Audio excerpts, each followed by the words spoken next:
Kafka Germany के एक प्रसिद्ध साहित्यकार थे। उनका जीवन मात्र 41 साल का रहा। बर्लिन के पार्क में टहलते हुए एक दिन काफका को एक रोती हुई बच्ची मिली। काफका के पूछने पर लड़की ने बताया कि उसकी गुड़िया पार्क में कहीं खो गई है। काफका ने बच्ची को उसकी गुड़िया ढूंढ लाने का आश्वासन दिया, जिससे वह बच्ची चुप हो गई। काफका दूसरे दिन गुड़िया लाने का वादा करके वहां से चले गए, पर गुड़िया ना तो काफका को मिली और ना ही उस लड़की को। काफका ने गुड़िया की तरफ से एक काल्पनिक पत्र उस लड़की को लिखा और उसे पढ़कर कर सुनाया। मैं लिखा था कि कृपया रोना मत, मैं दुनिया घूमने के लिए निकली हूं। समय समय पर अपनी यात्रा के बारे में तुम्हें लिखती रहूंगी, बस तुम रोना मत। अब काफका नियमित रूप से उस खोई हुई गुड़िया की तरफ से काल्पनिक पत्र लिखने लगे।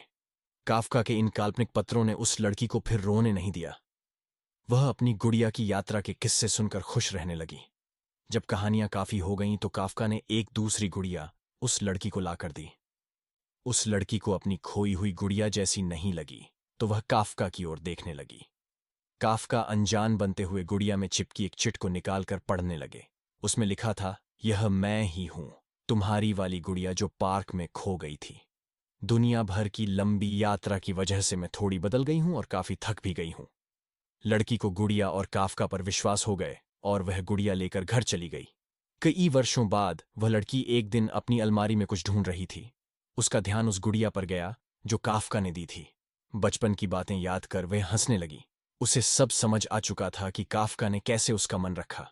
उसे उस गुड़िया पर फिर प्यार आने लगा। वह उसे बड़े गौर से देखने लगी तो उसकी नजर गुड़िया में छुपे एक छोटे से पत्र पर गई।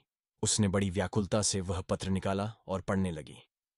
पत्र में लिखा था कि हर वह चीज जिससे तुम प्यार करती हो कभी न कभी तुमसे खो जाएगी, पर अंत में जो लौट कर आएगी और जो तुम्हारे पास होगी वही तुम्हारे लिए सच्चे रूप में बनी होगी। रूप भले ही अलग होगा, पर प्यार एकदम सच्चा होगा।